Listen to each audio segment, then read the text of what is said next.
notre sang arrose les pavés sur notre chemin. Renégat, pour les sabreurs, les bourgeois, les cadets. La jeune garde, qui descend sur le pavé. C'est la lutte finale qui commence, c'est la revanche de tous les meurtres. Cette année, 71, c'était donc celle du centenaire de la Commune, alors ce n'est pas extraordinaire que quantité d'ouvrages ont paru sur la Commune de Paris. Et même, on peut dire qu'on n'a pas attendu 71, puisque les 2 années précédentes, déjà, ont vu sortir des ouvrages. Eh bien, je voudrais essayer de vous dire, à mon avis, ce que je crois bon et mauvais dans la production contemporaine concernant la Commune. J'ai moi-même ajouté un livre dont je ne parlerai pas, et lorsque je l'ai envoyé à mon éditeur Gallimard, il m'a dit ouais, ne comptez pas qu'il fera du bruit, parce qu'il va être complètement englouti dans cette véritable submersion. Ben, de quoi s'agit-il? Vous savez, au départ, le livre de base, enfin, qui a été considéré comme fondamental pendant des années, c'est celui que j'ai là sous les yeux, c'est une collaboration, c'est Bruat, Dautry et Tersen. Eh bien, ce livre, qui est un livre, je le répète, fondamental, hein, qui est très bien fait, qui est plein d'illustrations, me paraît tout de même fautif sur un point, en ce sens que ces marxistes tiennent absolument à nous persuader que le mouvement révolutionnaire de la Commune était déjà un mouvement soit marxiste, soit pré-marxiste, et que nous avons assisté là, comme le dira du reste Lénine, à une espèce de répétition générale d'octobre 1917 en Russie, c'est-à-dire à un essai de dictature du prolétariat. Eh bien, ça me paraît être la faiblesse de ce livre, parce que ce n'est pas vrai. C'est pas vrai que c'est un essai de dictature du prolétariat, étant donné que sur les 83 membres de la Commune, il n'y avait que 27 membres de la classe ouvrière, il y avait que 27 ouvriers, les autres c'est des intellectuels, des petits bourgeois, ou même 2 grands bourgeois. Le chef de la Commune, enfin le chef, le doyen, quoi, le plus vieux, Bellet, c'est un type très riche. Alors, ça n'est pas un mouvement uniquement prolétarien. Et puis, deuxièmement, on ne peut absolument pas dire que c'est un mouvement marxiste ou pré-marxiste, étant donné que Marx, à ce moment-là, a été ignoré des socialistes français. Il avait 3 à 4 correspondants, pas plus, à Paris. En particulier, le Hongrois Frankel, membre de la Commune, qui, lui, était vraiment, je n'oserais pas dire marxiste, parce que la doctrine de Marx n'était pas fixée, mais en rapport avec Marx, il y avait Serraillier, il y avait Varlin, et puis il y avait Elisabeth Dimitriev. Mais 4 bons hommes, ou une bonne femme, dans l'ensemble de la Commune, vous voyez, c'est peu. Alors, la faiblesse de ces livres, qui n'en reste pas moins un livre de base, c'est que c'est d'une manière excessive, d'une manière exclusive, marxiste, et que ce n'est pas exact. Je crois pouvoir vous dire que ce livre a été, pour ainsi dire, remplacé maintenant par un énorme volume. Ça, c'est le tome 1, mais il y en a 5 qui vont paraître. Il y en a 4 qui ont paru. C'est ce qui s'appelle La grande histoire de la Commune de Georges Soria. J'aurais bien des petites critiques à faire à ce bouquin. J'en ai fait la préface, j'en suis pas particulièrement fier parce que j'ai trouvé un certain nombre d'erreurs. Mais du point de vue iconographique, du point de vue de la documentation illustrée, il est extraordinaire ce livre. Je ne sais pas comment ils ont fait pour trouver de tant de documents, des inédits, des photographies inédites, extraordinaires sur le 19e siècle et sur la Commune en particulier. Ça va constituer, à l'égard de la Commune, ce qui, pour l'affaire Dreyfus, reste encore la Bible, c'est-à-dire le livre de Joseph Reynac en 7 volumes, je crois. Le grand Soria, je crois qu'on pourra dire dans l'avenir, dans les années qui viennent, que si on veut connaître la Commune, c'est cet énorme Soria qu'il faut voir. De quoi voulais-je vous parler? Ah oui, de la proclamation de la Commune par Henri Lefebvre. Ça date tout de même de quelques années, c'est peut-être de 65 ou 66. Henri Lefebvre est un historien extrêmement consciencieux, et son livre paraît dans la collection dite des 30 journées qui ont fait la France. Vous voyez que c'est un volume considérable. Je dirais même qu'il est un peu trop considérable parce que, sans vouloir être méchant, certes, je respecte beaucoup, j'aime bien Lefebvre, il y a du bavardage, quoi. Et puis il a un thème. Faites bien attention cependant que son histoire est limitée, sa perspective est courte, c'est la proclamation de la Commune. Alors en principe, ça serait le 18 mars, et la semaine entre le 18 mars et le 26, puisque c'est le 26 mars qu'on a voté à Paris, et que la Commune, ça ne veut rien dire d'autre du reste que conseil municipal, que le conseil municipal de Paris a pris le pouvoir et a fait sa proclamation le 28 mars. Alors le thème de M. Lefebvre, c'est que nous assistons là à quelque chose qu'on pourrait appeler une fête, dit-il. La Commune, ça a été une fête. Ben attention, ça ne va pas être une fête rapidement. À partir du 2 avril, quand le canon de Versailles va commencer à tonner et que les obus vont tomber sur les quartiers ouest de Paris, c'est plus une fête du tout. Mais en un sens, c'est vrai qu'il y a eu fête dans les journées du 24 au 28, par exemple. Quand les Parisiens ont cru, à cause d'un mensonge de l'amiral Cesset, ont cru que Versailles était d'accord. Là, il y a eu une réconciliation générale, et le jour de la proclamation de la commune, qui était le 28 mars, il s'est passé place de l'Hôtel de Ville, quelque chose d'extraordinaire. Donc Vallès, dont je vous dirai un mot tout à l'heure, a essayé de rendre compte dans un admirable article du Cri du Peuple, oui, où il disait « Ce ciel qui est de clair, cette odeur de bouquet, nous voilà vengés de 20 ans de défaite et d'angoisse. Embrasse-moi, camarade, qui a comme moi les cheveux gris. Et toi, Marmot, viens que je t'embrasse aussi. On te l'a sauvé belle, petit, fils des désespérés. Tu seras un homme libre. » Ça, c'était la fête de la commune, et c'est bien marqué par Lefebvre. Il faut aussi que je vous parle des rougeries. Je dis des rougeries parce qu'il y en a deux. Il y a un rougerie il y a quelques années, à 3 ans, je crois, qui s'appelait Procès des communards. Et puis un rougerie de cette année même, enfin de septembre, qui s'appelle Paris Libre. C'était des petits livres, ce qui fait rougerie. Je crois que c'était un assistant à la Sorbonne, rougerie. C'est un garçon qui travaille admirablement. Et qui, pour son procès des communards, avait eu une bonne idée. Il avait travaillé sur des documents qui n'étaient pas encore connus, à savoir les archives du ministère de la Guerre. Et comme ce sont des conseils de guerre qui ont jugé les communards, il est allé à Vincennes, je crois que c'est à Vincennes que sont les archives de la guerre, et on lui a montré les documents qu'on n'avait pas montrés jusqu'ici, c'est-à-dire ce qui s'est passé au conseil de guerre pour juger ces types. Alors il nous apporte des documents quelquefois saisissants. Les uns très beaux, les autres moins beaux. Moins beau, par exemple, Régère, qui, je crois bien, était le seul membre de la commune à être un catholique pratiquant. C'est pour ça qu'un ami de la commune qui s'appelait Élie Reclus a dit, il y a même des jésuites dans la commune. Il voulait dire jésuite, il voulait dire catholique, en fait, il vivait à la messe. Et bien, Régère, qui avait en effet conduit ses enfants lui-même à leur première communion pendant la commune, s'est assez mal conduit à son procès. Il s'est débité comme il a pu, il a dit, oh, mais je savais pas ce que je faisais, enfin, il était moche.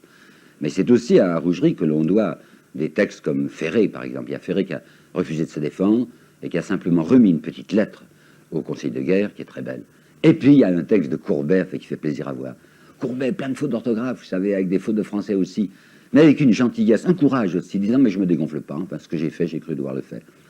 Le deuxième bouquin de Rougerie, qu'il a publié cette année-ci, alors ou l'année dernière, est le meilleur en ce sens que c'est plus large. D'abord, c'est l'ensemble de la commune, c'est pas le procès des communards. Et puis, il avait accentué beaucoup, Rougerie, sur l'idée qu'après tout, les communards, c'était des sans-culottes de 93. C'était un peu excessif, à mon sens, et dans son livre de l'année dernière, il a rectifié et a montré qu'à côté de l'esprit jacobin, il y avait déjà un esprit socialiste, si vous voulez, qui se manifestait dans les profondeurs du peuple. J'aimerais maintenant vous signaler, presque en même temps, deux ouvrages différents. L'un s'appelle Les Communards, par Azéma et Vinocq. C'est un livre qui date de 5 ou 6 ans et qui a été réédité cette année. Et puis un livre qui n'a fait aucun bruit, d'un nommé André Decoufflet, que je ne connais pas, qui s'appelle La Commune de Paris 71 et qui est paru aux éditions Cujas. Pourquoi est-ce que je les réunis, ces deux bouquins? C'est parce que je crois que ce sont les deux livres les plus objectifs, comprenez-moi bien, enfin les plus précis sur la commune. Ainsi, tout à l'heure, les Dautrier et Tersen, les communistes, annexaient beaucoup trop la commune au communisme actuel, ce qui est faux. Rougerie était incliné à y voir surtout du jacobinisme, tandis que Decoufflet, comme Azéma et Vinocq, voient très exactement ce qui s'est passé, c'est-à-dire que les idées, enfin l'idéologie de la commune, c'était très vague, vous savez. D'une part, il y avait les membres de la commune qui n'avaient pas des idées très claires. On ne peut pas faire une répartition précise entre ceux qui sont des jacobins ou ceux qui sont des internationaux. On ne sait même pas toujours de quelle appartenance ils relevaient. Alors, dans la commune elle-même, c'est-à-dire dans le conseil communal, il y avait déjà des idées floues. Mais alors, les communards eux-mêmes, les pauvres gens, vous savez, ils n'avaient pas d'idée. En réalité, c'était des disciples qui se dressaient parce que, confusément, ils voulaient lutter pour leur vie. Et puis pour essayer d'élever leurs enfants, de vivre en travaillant. Et bien ça, Decoufflet et Azéma et Vinocq l'indiquent d'une manière que je trouve très importante, très pertinente. Ils sont en contact avec le réel. Enfin, ils collent avec cette réalité profonde de cette commune vague mais passionnée. Un petit mot maintenant, mais assez rapidement, sur les deux bouquins de Choury. Maurice Choury est mort depuis 2 ans, je crois, et il avait eu le temps de publier un livre qui s'appelait La commune au cœur de Paris. Puis il en a sorti un autre l'année dernière, je crois. C'est bon ce qu'il fait, c'est plein de vie, hein, c'est plein de feu. Seulement, tout de même, je le signale assez rapidement parce que ça a beaucoup moins d'importance que les livres d'Azéma, par exemple, et Vinocq, et celui de Decoufflet, auquel j'attache une particulière importance. Mais, je vais vous dire ceci à propos de Choury. C'est lui qui est à la base de la documentation de Chabrol dans son très, très excellent bouquin qui s'appelle Le canon fraternité. Il le dit dans sa préface, il dit tout ce que je le sais par Maurice Choury, et c'est un livre qui mérite le plus grand intérêt parce que Choury l'avait tellement bien orienté que jamais il n'a fait la moindre faute historique. Ce n'est pas le cas de tous ceux qui ont voulu raconter la commune en roman. Mais j'ai hâte d'en venir à un curieux bouquin. Vraiment, je l'appelle curieux, vous allez voir pourquoi. C'est Les hommes de la commune du général André Zeller. Général André Zeller a écrit ça en prison, à Tulle, en prison de Tulle, car c'était un général de l'OAS. C'est un livre excellent. Ça va être un livre excellent. C'est un livre d'abord extrêmement documenté, et d'autre part avec une largeur de vue, une hauteur de vue, enfin une authenticité que je trouve saisissante. Alors pourquoi a-t-il fallu que ce Zeller donna récemment à un hebdomadaire, on m'a envoyé ça sans que je sache d'où ça vient, enfin, une interview qui avait été recueillie par un monsieur Maurice Métral, et dans cette interview, enfin peut-être qu'on lui a fait lire des choses qu'il n'a pas dites exactement, il est très en retrait par rapport à ce qu'il a dit dans son bouquin. Dans son livre, il salue les communards avec un vrai respect, il a compris la grandeur de cet effort. Et là, dans ce livre, dans cette interview, on le voit prétendre, par exemple, la situation économique de la France n'avait absolument rien de tragique. Ah ben, je lui souhaite d'avoir vécu comme ouvrier en 1870 pour se rendre compte qu'il n'y avait rien de tragique. Donc, enfin, oublions l'interview, mais le livre est un livre vraiment très important. Seulement maintenant, il faut en venir à ce à quoi je tiens beaucoup, c'est les anciens livres sur la commune que l'on a réédités. Je sais bien qu'il y a d'abord les mémoires, enfin les souvenirs de Louise Michel. Louise Michel, c'est quelqu'un de formidable. Victor Hugo lui a rendu l'hommage qu'elle méritait dans ce fameux poème qui est très peu connu, qui s'appelle Viro Major, enfin plus grande que l'homme. C'est une fille étonnante, mais ses mémoires, c'est pas fameux. Elle n'a pas le nom du style, elle fait trop de romantisme, enfin c'est un livre plutôt émouvant que sérieux. En revanche, il y a Lissagara. Je crois qu'il prononçait Lissagaray. Lissagaray est un gars qui de la commune, il n'était pas membre de la commune, il était journaliste, dirigeait un journal qui s'appelait L'Action au moment de la commune.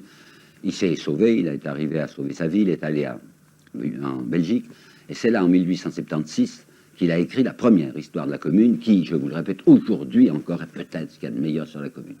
Écrit par un combattant, un homme qui avait vécu le coup, qui était extraordinairement lucide, et ce qui m'a beaucoup frappé chez Lissagaray, c'est qu'ayant réfléchi sur ce qu'il s'était passé, il dit dans les dernières pages de son livre, il dit ça m'a donné une vue nouvelle de l'histoire antérieure. Ça voulait dire quoi? Ça veut dire maintenant je comprends d'une autre façon le mouvement de 89-92, enfin 93. C'était un type qui, comme des tas de générations, avait été déformé enfin, par les divagations de Michelet. Michelet qui avait raconté tant de blagues enfin, sur la fédération, etc. Et Lissagaray, qui était dans le coup, enfin, qui avait compris ce que c'était que la commune, s'aperçoit qu'on n'a pas expliqué honnêtement ce que ça avait été que la Révolution française. Et bien maintenant, il le comprend. Et puis pour finir, un livre qui me tient assez à cœur, vous savez, parce que... Ah non, j'ai oublié de vous parler auparavant de l'insurgé de Vallès, dont j'avais fait une préface il y a quelques années. Vallès, son insurgé, c'est un livre qui mérite aussi le plus grand intérêt parce qu'il est dans le coup. Et puis, il faut savoir que les 14 premiers chapitres sont vraiment de Vallès, mais que les chapitres suivants étaient écrits sur des notes de Vallès par sa secrétaire et fille spirituelle qui s'appelait Séverine. Mais je connais assez Séverine, enfin, j'ai assez étudié ce qu'elle a fait pour être sûr que cette fille n'a rien ajouté et qu'elle a travaillé sur les documents de Vallès eux-mêmes et qu'elle a rendu le plus exactement possible sa pensée.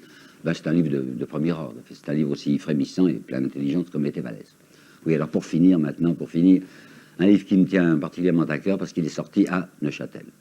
C'est le livre de Benoît Malon.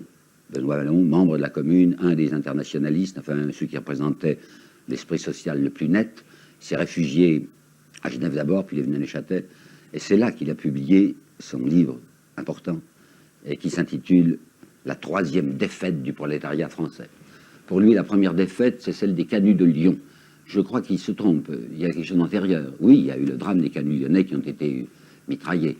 Mais auparavant, ce que Lissagaray avait compris, et que lui, Benoît Malon, n'avait pas encore tout à fait compris, c'est à savoir que la première défaite du prolétariat, c'est celle à laquelle a présidé, hélas, Robespierre, qui avait voulu essayer, lui, de sauver les écrasés, sauver les humiliés, ceux qui ne s'occupaient jamais, les fameux citoyens passifs. Première défaite, c'est quand on va tuer Robespierre en Thermidor.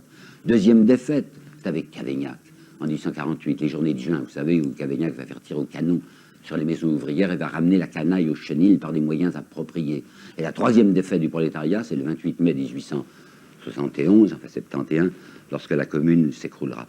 La commune, c'est une espèce de tentative sourde et à moitié aveugle d'écraser pour avoir enfin leur place sur la scène où se joue leur destin.